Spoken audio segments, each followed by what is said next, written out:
Hey guys, it's Ariel. Wow. Today, I have released something huge from my life, physically. This has been released energetically for some time now. I haven't felt it resonate with me. I haven't felt it within me. I haven't felt it as a part of my essence or my life, but it kind of lingered. Like, I was even questioning, like, God, like, why is this still here? I don't have any more resonance with it. Why is it still here? And to answer that question, it was still in my life, even though I had felt I had moved on from it, because I was attached to it. So what was the frequency that it resonated with, that it matched, that I was being? In other words, what thought patterns, what belief system, what perception was I holding really closely to me, either consciously or subconsciously, that was keeping this around me? Low self-worth. Unworthiness of actual, true respect from myself and from those around me. Now, mind you, in my everyday life, when I go to work, I am booming with energy. I feel in my element. I am creating, I am manifesting, and it is physically working. And then around one connection, it would disappear completely, without a doubt, just always go away. And I'd be like, dude, why is this connection still here? Now, starting with my first crush from childhood, maybe about like 7 or 8 years old, that person not only had a crush on me, but had crushes on my best friends and the other girls on the street. So starting with my first crush, you guys, it was like competition, unworthiness, I'm not good enough. From basically 20 years ago, I'm 28 years old. So let's say this is a 20-year cycle that I've been dealing with unworthiness or lack of confidence in my true self. What the flippeting floppeting flip? Like, I'm the coolest mofo that I've ever met, humbly. But I wish I could meet more people that kind of rock like me. All right, I'm assertive, but I'm also laid back. Okay, I'm like a perfect mix right here.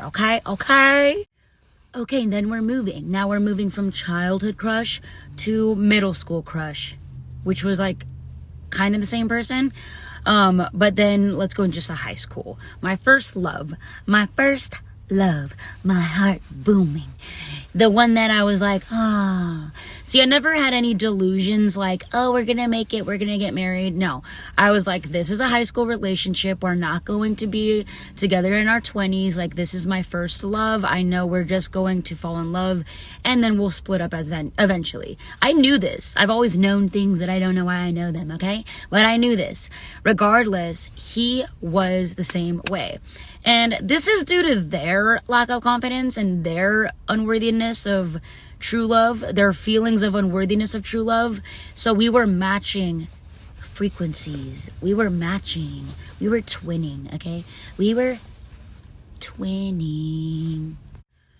Then, after 4 years, my first love cheated on me with more than 5 women in a period of like less than a year, okay?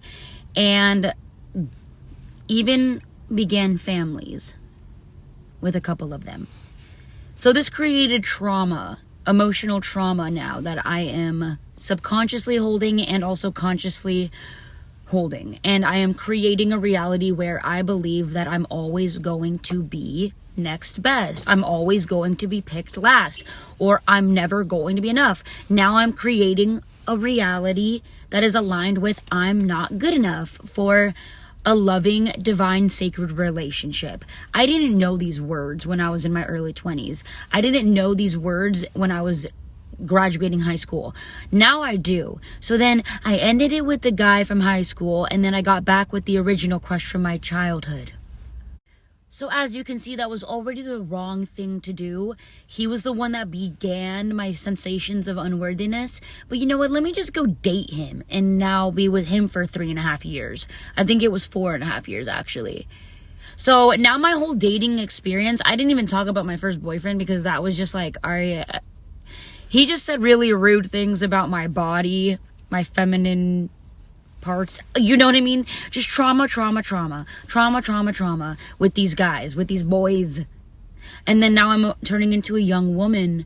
And now I break off with the original crush that became my boyfriend. Okay. And now I'm in my early 20s and I'm single and I don't know what to do. So I go through a hoe phase. Okay.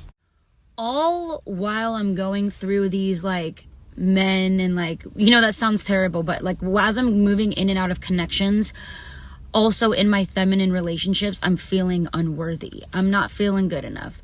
And I didn't realize all of this when I was going through it and I was doing things and behaving in ways that was how somebody that had low self-confidence would behave.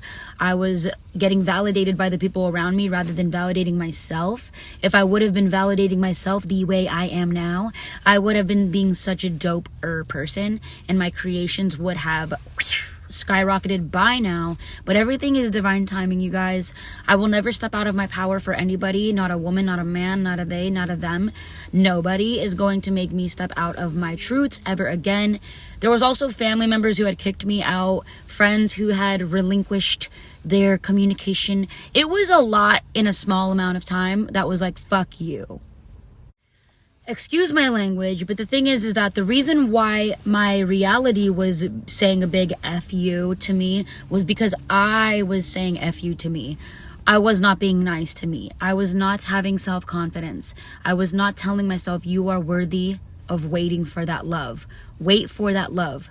Do not give yourself away to people who are just here to say, yes, you're beautiful, now let me get in your pants. Or, yes, I want to go take you out on a date, but then when you get into a relationship with them, they bring back your feelings of unworthiness because they're looking at other women constantly and calling you crazy for calling it out and trying to set boundaries and then saying, yeah, I don't think this is going to work out because you are mature enough to say, I won't put up with this. So that's where I'm at now. I won't put up with people disrespecting me. I won't put up with fake people, inauthentic people, because I'm not inauthentic and I'm not disrespecting anybody. I am worthy of true love. I am worthy of flirtation. I am worthy of lighthearted giggles and jokes. I am worthy of it and I'm living it. And like I said, when I'm at work, you guys, I'm in my element. Nobody is trying to bring me down. And then with this connection I was referring to, karmic. Listen, I love everybody. I have love for everybody. I pray for everybody. Even people that sent me shots of energy that were like, bitch, go down. I even prayed for those people. I was like, I pray for them to have clarity on why they are sending negative energy out, and I forgive them. I forgive this person for always complaining when I'm around about life. It was my fault for entertaining that, which I'm not going to do anymore. So my self-worth is out the roof, and that's when this person started breaking down. I gotta go back in. I'm sorry, but I love you. I hope it helped.